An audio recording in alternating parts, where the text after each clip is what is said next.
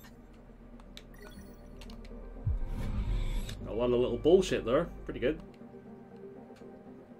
Anomaly detected. Alright, one more and then we'll land on the Nexus. I just think indies are more fun. Admittedly, I wouldn't exactly call the Midnight indie at this point. Like, at all. And obviously Sisters of Mercy are not remotely indie, they're just old. And people don't really talk about them anymore. They are kind of like liking Nirvana, though. It's like, oh yeah, I like rock music, what you like, Nirvana? Like, oh, okay. So it's like, oh yeah, I like goth music, what you like, Sisters of Mercy? I was like, oh, let me guess, you also like Susie and the Banshees? Like, okay. It's one of those, you know. I'm a basic bitch. What can I say?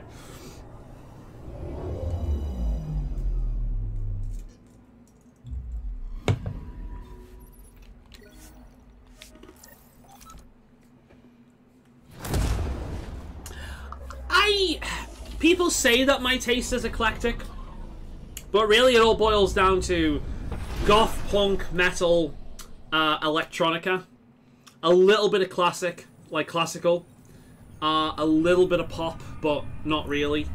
I'd have to be like in a very specific mood for that, and video game music.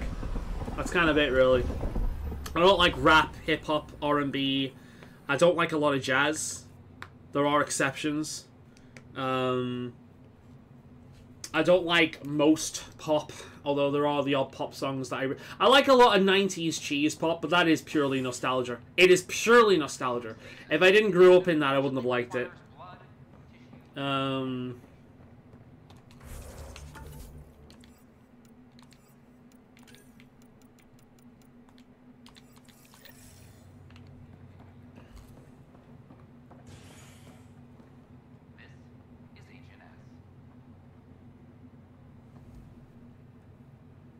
Follow Me by Pain is truly happy music. Ah yes, Pain is happy music. That is the most goth thing I've ever heard.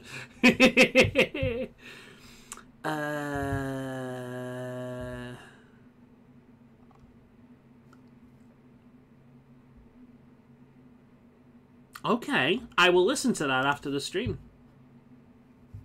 Yeah, I mean, I've heard jazz that's good, but I've also heard jazz that's put me to sleep. If I'm listening to jazz, I don't... This is going to upset a lot of people. I don't like jazz for the same reason I don't like dubstep. Because hearing the constant rhythm changes makes me uncomfortable. Like, dubstep actually has a negative effect on my psyche. Because it's every single time I think it's going to drop, it does something else. And jazz is kind of the same. Occasionally, I think I like jazz-esque music. Like, music that follows a consistent, like, pattern, but has some jazzy, like, chorus or something like that thrown in there, right? That I'm okay with. Like, a little bit of a jazzy element to an otherwise, like, other genre song. So, jazz influence more so than jazz, but I would never call that kind of thing actual jazz.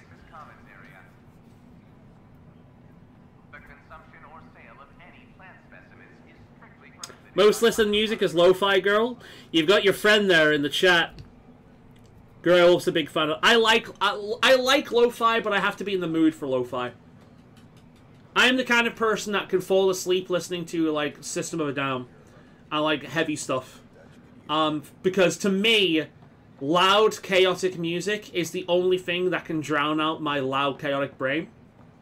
That's ridiculous. If I'm listening to music that is designed to relax me, it actually makes me anxious a lot of the time. Because I feel like I'm being controlled.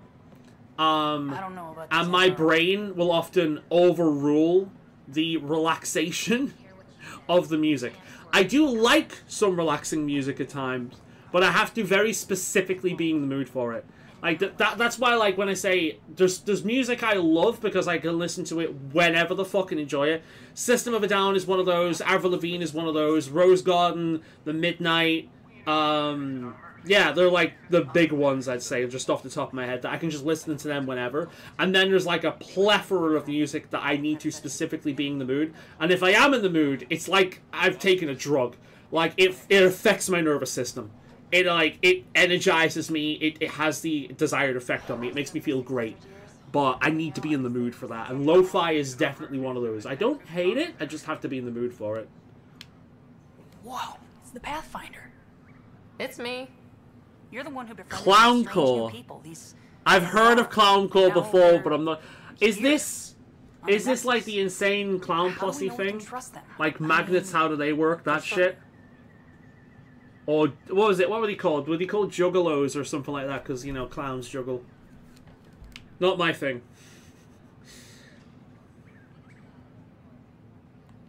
Remember, we're the strangers. This is their home, and they've welcomed us. They've earned our trust. I guess. Talk to them. Get to know them. If there's smooth jazz, See for what yourself. about rough jazz? Good advice. See, if we have rough jazz, I might listen to that. But I feel like rough jazz is just dubstep.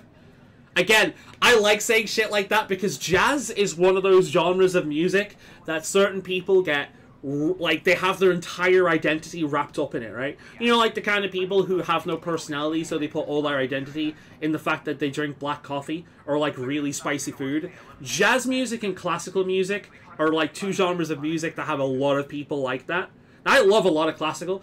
One of my uncles, if he ever drives you somewhere, you will be listening to classical music. And it's good shit. Classical music is just...